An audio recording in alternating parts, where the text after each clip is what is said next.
오늘 말씀은 10번째 시간으로서 The Positive and Adverse Function of the Law, 율법에 대해서 말씀을 드리려고 합니다. 율법의 순기능과 역기능이라고 하는 제목으로 함께 은혜를 나누겠습니다. 제가 어떤 분이 쓴 책을 보았는데 율법은 이 세상에 존재해서는 안 되는 아주 악한 것이라고 쓴 것을 보았습니다. 율법하면 우리 그리스도인들도 거부감을 드러내곤 합니다. 신학적으로 문제가 있는 발상이지만 이것을 통해 느끼는 한 가지는 사람들은 이렇게 율법에 대해 아주 강한 거부감을 갖고 있다는 사실입니다. 사람들은 법 이러면 왠지 속박받는다고 생각을 합니다. 그래서 더 그럴 수 있을 것입니다. 또한 유대 율법주의가 남긴 부정적 영향 때문입니다. 저 이스라엘 사두개인들과 바리새인들의 율법은 사람을 죽이는 법으로 만들었습니다. 그들이 만들어 놓은 장로의 유전으로부터 율법 계명 하나하나의 해석과 적용을 통해서 사람들에게는 엄청나게 무거운 짐을 지었고, 한편으로 율법 앞에서는 온전지 못한 사람들을 보면서 정죄의식에 시달려야 했습니다. 율법에는 말씀의 제목처럼 순기능과 역기능이 있습니다. 순기능이라고 하는 것은 좋은 점, 그 율법이 인간에게, 교회에, 하나님께 좋은 영향을 주는 걸 순기능이라 하고, 역기능은 부정적인 안 좋은 영향을 미치는 것을 역기능이라고 합니다. 그래서 율법의 순기능은 거울과 같은 기능을 하는 것입니다. 거울에다가 나 자신을 비춰보면 내 모습이 다 드러나지요. 내 얼굴에 묻은 먼지나 얼룩, 내 옷 맵시 등을 비롯해서 모든 것을 다 볼 수 있습니다. 율법이 그렇습니다. 율법 안에다 나 자신을 비춰보면 나의 허물과 죄가 고스란히 드러납니다. 그래서 나의 죄인됨을 깨닫게 됩니다. 이것을 깨달음으로 그리스도 앞에 겸손하게 나아오게 하는 것입니다. 그래서 갈라디아서 3장 24절에 보면 율법은 초등학교 교사와 같다, 이렇게 말했습니다. 바로 이 율법이 우리를 예수 그리스도에게로 인도하는 법이란 뜻입니다. 율법 안에 있다 보면 늘 죄인됨을 알게 되고, 죄인된 우리는 예수 그리스도가 필요하다는 사실을 깨닫고 겸손하게 예수 그리스도 앞에 나오게 되고 무릎을 꿇게 된다는 것입니다. 이것이 율법의 순기능입니다. 그러나 율법의 역기능도 있습니다. 율법의 역기능은 마치 이 율법이 검사와 같은 역할을 하는 겁니다. 검사는 누구의 죄를 밝히고 지적해서 그가 죄인이라고 드러내는 사람이죠. 이러이러한 죄를 졌으니까 이렇게 벌을 주세요 하고 재판장한테 기소하는, 고소하는 그런 사람입니다.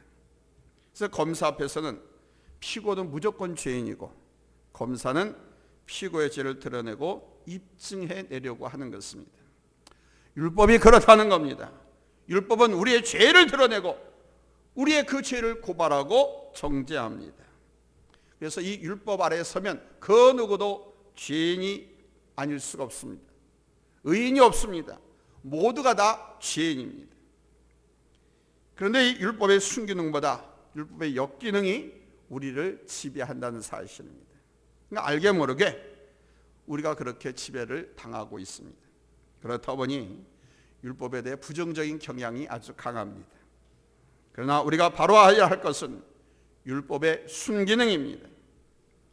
이 율법이 우리를 자유롭게 한다는 사실을 알아야 합니다. 따라서 합시다. 율법은 우리를 자유롭게 한다. 이 사실을 우리가 알아야 됩니다. 율법을 우리 올가매고 죄인으로 정죄하고 깨닫고 비판하게 하는 그건 역기능입니다. 근데 순기능이 있다고 그랬잖아요. 오늘 본문에 보면 야고보 사도는 이 율법은 자유하게 하는 온전한 율법이라고 말하고 있습니다. 이 율법이 우리를 죽이는 법이 아니라 오히려 살리고 우리에게 자유를 주는 법이라는 것입니다. 그렇습니다. 첫 번째 대목입니다. The law set us free. 율법은 우리를 자유롭게 하는 법이란 사실입니다. 그렇습니다. 율법은 우리에게 뭘 준다고요? 자유를 줍니다. 법은 부정적으로 보면 사람을 구속하고 올가매는 듯해 보입니다. 뭐뭐 해라, 하지 마라, 뭐 이런 법장들이 있자, 규칙들이 있지 않습니까? 그런데 이런 규칙을 지키지 않으면 벌금 물거나 감옥에 가두거나 형벌을 받아야 합니다. 그러니까 부담스러운 거예요. 그러나 법이란 사실 제대로 지키기만 하면 그 법이 우리를 보호하고 우리에게 자유를 주는 것입니다. 간혹 길을 가다 보면 무단횡단하는 사람들이 있지요. 무단횡단은요, 나이가 든 분일수록 무단횡단을 잘합니다. 그러니까 나이가 법인 거예요. 내가 이렇게 살았는데 누가 나를 제지해? 누가 나를 정죄해? 이런 의식이 있기 때문에, 이런 의식은 나이가 든 사람일수록 더 강합니다. 그리고 학교 앞에서 보면 아이들도 무단횡단하거나 신호를 지키지 않고 차가 오지 않으면 그냥 신호 무시하고 건너기 일쑤죠. 이것은 일종의 사회법에 대한 반항인 것입니다. 근데 그것을 마치 자유인 것처럼 여깁니다. 그러나 여러분, 사회법에 대한, 도로교통법에 대한 반항이 자유일까요? 물론 반항할 자유도 있다라고 말합니다. 그렇게 사는 자유가 자유일까요? 신호를 무시하고 법을 무시하는 것이 자유고, 그러면 신호를 지키는 것은 어리석은 짓일까요?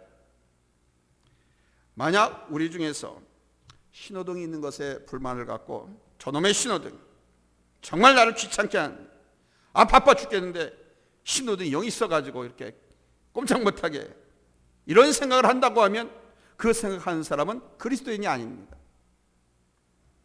그러나 신호등이 있으므로 자동차들도 안전하고 사람도 안전하고 모두가 질서 있게 오감으로 생명을 보호받을 수 있다라는 의식을 갖고 감사할 수 있다면 그 사람은 그리스도인이 맞습니다.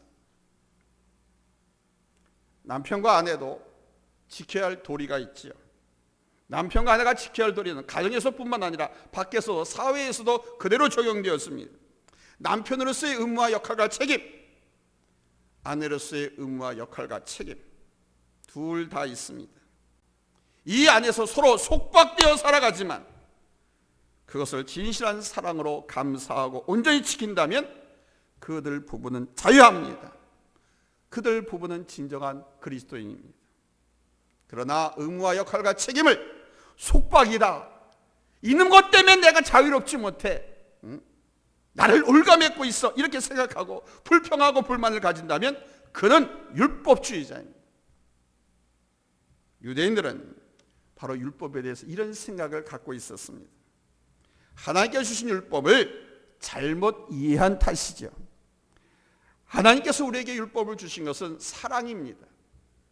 우리를 사랑해서 주신 것이 율법입니다. 그런데 유대인들은 그 율법이 항상 자기들을 속박한다고 생각을 했습니다. 그러니 얼마나 생각이 그렇게 어둡고 네거티브, 부정적이니 얼마나 불행합니까? 사랑하는 여러분, 혹 여러분도 그렇게 생각하고 있는 것은 아니신지요? 우리가 신앙생활을 하는데도 지켜야 할 도리와 방법들이 있습니다. 물론 사회생활, 학교, 직장생활 다 규칙이 있지요. 그것은 뭐 말하지 않아도, 오늘 이 교회생활, 신앙생활에 대해서 말씀을 드려도 여러분 다 적용할 수 있을 겁니다. 교회생활 하는데 법이 있습니다. 직분자로서 지켜야 할 법과 도리, 또는 한 개인으로서 지켜야 할 법과 도리가 있지요. 이 테두리 안에서 살아가다 보면 때로는 이것이 우리를 올가맨다, 우리를 속박한다 라고 생각할 수도 있습니다. 그럴 때는 그렇게 생각하는 사람은 율법주의자가 되어 있는 겁니다. 그러나 분명히 기억해야 할 것은 율법은 우리를 자유롭게 하는 법이라는 사실입니다. 이 율법 안에 있으므로 우리는 진정한 자유를 누리게 되는 것입니다. 그렇습니다. 두 번째 대지입니다. The law is a sign of God's infinite love. 율법은 무한한 우리 하나님의 사랑의 표시라는 사실입니다. 한번 따라서 합시다. 율법은 무한한 하나님의 사랑의 표시다. 자유롭게 하는 율법이라는 이 말씀의 의미 속에는 율법은 아주 무한한 하나님의 사랑의 표현이다라는 의미도 담겨 있는 겁니다. 바로 이 율법 속에 아주 무한한 끝없는 우리 하나님의 사랑이 담겨 있다는 것입니다. 한 율법사가 예수님을 시험하기 위해서 선생님, 계명 중에 가장 큰 계명이 무엇입니까? 라고 물었습니다. 그때 예수님께서 말씀하신 거 기억하십니까? 그러자 주님께서 두 가지를 말씀하셨습니다. 마태복음 22장 37절로 40절입니다. 우리 다 같이 한번 찾겠습니다. 계명 중에 가장 큰 계명이 무엇이냐고 묻는 질문에 예수님께서 두 가지를 말씀하세요. 마태복음 22장 37절로 40절입니다. 찾았으면 아멘 합니다. 합독하겠습니다. 시작. 예수께서 이르시되 내 마음을 다하고 목숨을 다하고 뜻을 다하여 주 너희 하나님을 사랑하라 하셨으니 이것이 크고 첫째 되는 계명이요 둘째도 그와 같으니 내 이웃을 내 자신같이 사랑하라 하셨으니 이 두 계명이 온 율법과 선지자의 강령이니라. 아멘. 자 보십시오. 율법이 무슨 계명이라는 겁니까? 사랑의 계명이라는 겁니다. 이 율법 안에 하나님의 사랑이 담겨 있다는 것입니다. 하나님의 사랑이 담겨 있는 율법, 법, 이것이 율법입니다. 하나님 사랑과 이웃 사랑, 이것이 율법에 대한 결론입니다. 그렇다면 율법은 무슨 계명이라고요? 사랑의 계명입니다. 1계명에서 4계명까지는 하나님을 사랑하라. 5계명에서 10계명까지는 내 이웃을 사랑하라. 사랑 아닙니까? 그러니까 율법은 사랑의 계명이 맞습니다. 하나님께서 당신의 백성들을 사랑하시기 때문에 주신 것이고 하나님을 사랑하고 이웃이 서로 사랑하면서 살아가게 하시고자 주신 법이 바로 율법이라는 것입니다. 독일의 종교学자 마르틴 루터는 십계명을 강의하면서 십계명에 담긴 하나님의 이 사랑의 메시지를 부각시켰습니다. 예를 들면 살인하지 말라는 그 계명은 바로 우리 인간의 생명을 보호하기 위한 하나님의 사랑의 발로에서 주신 율법이라는 것입니다. 살인을 하지 않는 것은 상대방의 생명을 존중하고 보호하는 것입니다. 내 생명이 소중한 만큼 상대방의 생명도 소중하기에 살인할 수 없습니다. 그리고 내가 살인하게 되면 나도 죽게 됩니다. 그런데 살인하지 말라는 이 계명으로 인해 나 자신의 생명도 지키게 되죠. 이것이 사랑이라는 것입니다. 또 간음하지 말라고 하는 계명은 상대방의 순결을 지켜줄 뿐만 아니라 나의 순결도 지켜주는 것입니다. 따라서 이 또한 사랑에서 나온 것이죠. 상대방을 사랑하기 때문에 지켜주는 겁니다. 나를 사랑하기에 나 자신을 지킵니다. 이것이 사랑 아니고 무엇입니까? 또한 도적질하지 말라 하는 법도 마찬가지입니다. 이 율법은 개인의 사유재산을 지켜주기 위한 법입니다. 사람은 자기의 소유를 매우 중요하게 생각하지요. 아주 작은 하찮은 것이라 할지라도 없어지면 아쉽고 안타까워합니다. 내가 소중히 여기는 것을 도둑 맞아 보세요. 얼마나 기분이 상하는지 모릅니다. 제가 중학교 때 정말 소중히 여기던 자전거가 있었습니다. 매일같이 깨끗하게 닦고 잘 관리를 했습니다. 자전거에 그 살 있잖아요, 바퀴에. 그것도 녹슬까 봐 항상 닦았습니다. 우리 아버지가 그렇게 가르쳐 주더라고요. 근데 그 자전거를 타고 천호동에 볼일 보러 나갔다가 열쇠를 채우지 않은 상태에서 가게 옆에다 잠깐 세우고 일을 보러 갔는데 갔다 봤더니 누군가 훔쳐간 거예요. 참, 그때 얼마나 속이 상해요. 자전거를 처음 배울 때 저는요, 그 우리 아버님 타자 큰 짐자전거 있죠, 짐자전거. 그걸로 배웠어요. 그 큰 거를 초등학교 때 1, 2학년 때 자전거를 배웠는데 그 너무 크니까 그걸 끌어안고 넘어지고 낭떠러 떨어지고 흉측에 빠지기도 하고. 근데 중학교 들어가서 우리 아버지가 내 소원이던 그 자전거를 하나 사주셨는데 글쎄 그거를 말이야 어떤 놈이 훔쳐가 버렸지 뭡니까. 제가 지금 기억해 보면 아마 그날 밤은 하루 종일 잠을 못 잔 것 같아요. 아무도 그 시장을 다 뒤져봤으니까 시장이 없겠죠. 누가 훔쳐 딴 데로 못 찾았어. 아무튼 속상해서 눈이 시뻘게 했어요. 그 다음날 아침 학교 갔는데 얼마나 기분 상하고 속이 쓰려. 또 남의 것을 훔치게 되면 상대방을 분노케 하고 아프게 하고, 그리고 실질적으로 물질적인 손해도 끼칩니다.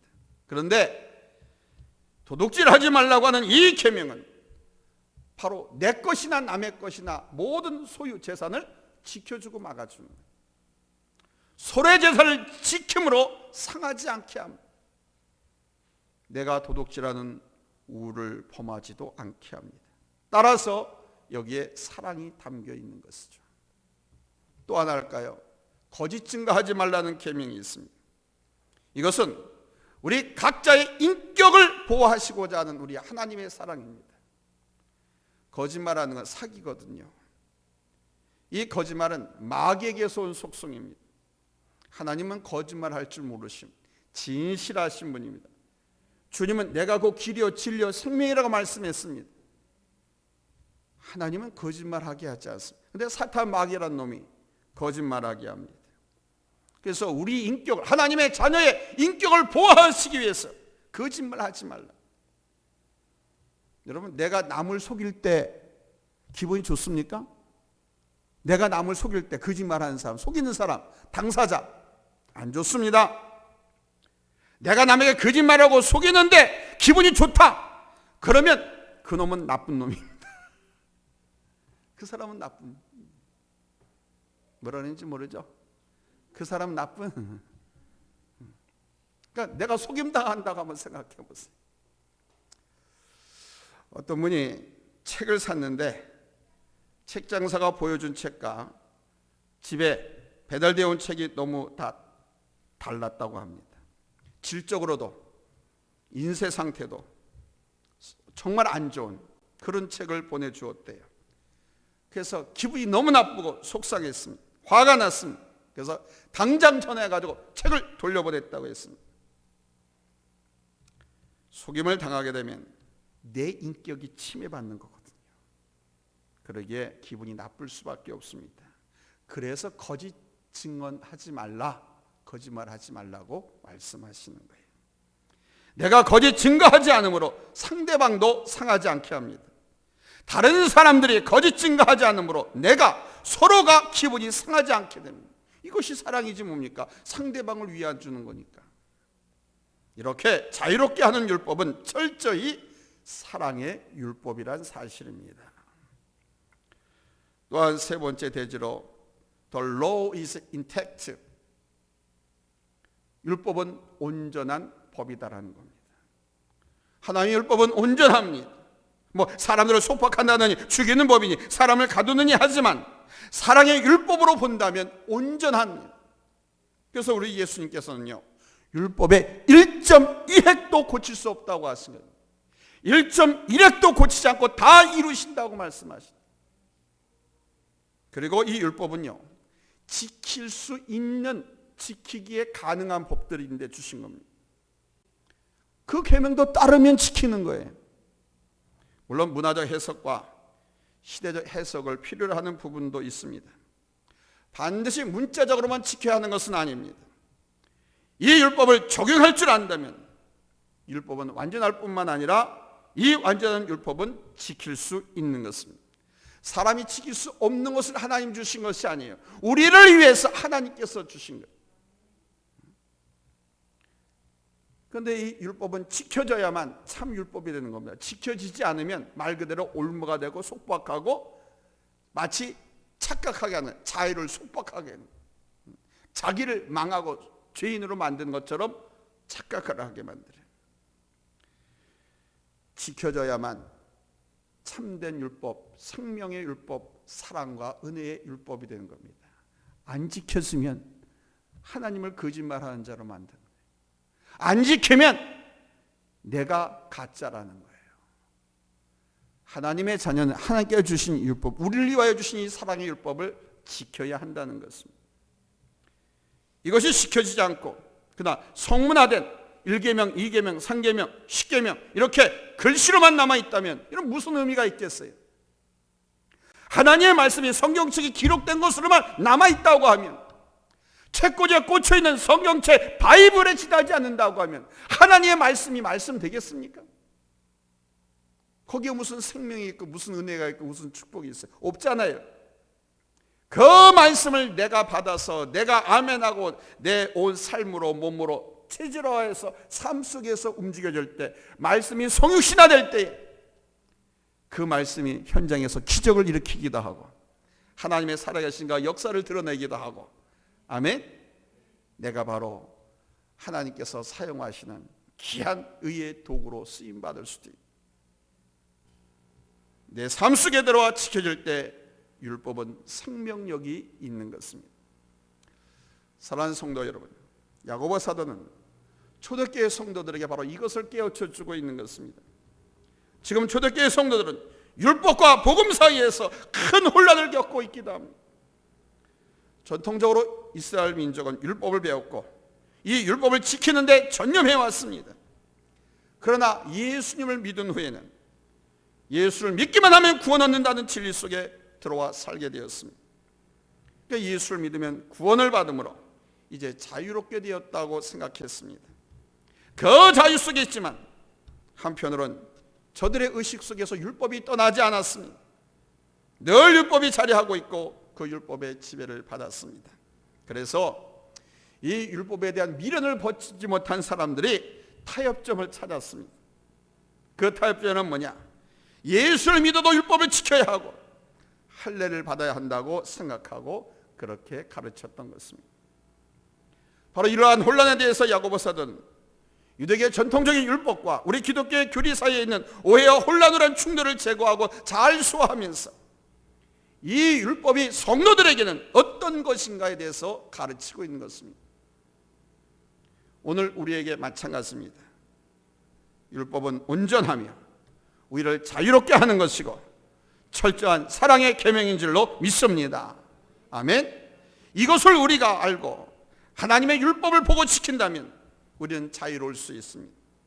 그리고 하나님의 율법을 온전히 지킬 때 참된 지혜를 얻게 되고 우리의 삶에 기쁨이 있고 하늘에 복이 있습니다. 하나님께서는 바로 이렇게 율법의 의미를 알고 그 율법을 온전히 지키는 사람을 기뻐하시고 축복하십니다. 주님께서 1.1획도 감할 수가 없다고 하셨거든. 주님께서 그러셨는데 어디 율법을 폐기하고 지킬 필요가 없다라고 말합니까? 그게 율법 폐기론자들입니다. 이단입니다. 이제 이 율법의 참된 의미를 알고 온전히 지키고 행하는 삶이 되도록 힘을 쓰십시오. 아멘. 여기에 우리 그리스도의 힘과 지혜와 자유가 있고 하나님의 축복이 있습니다. 율법은 온전한 사랑의 법입니다.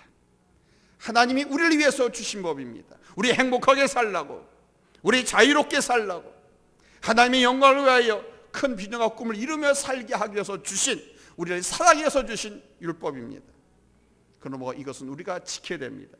지켜야 할 때 하나님의 율법, 법 안에서 우리는 자유롭습니다. 이 법 테두리 밖으로 나가면 사단의 먹잇감 받게 되지 않습니다. 죄인으로밖에 전락할 수밖에 없습니다. 하나님의 말씀을 아멘으로 받고 순종해서 하나님의 말씀을 하나님의 말씀되게, 하나님의 사랑이 진정 생명력 있는 말씀이 되게 우리 모두 말씀을 사랑하고 지킵시다. 아멘. 기도합니다.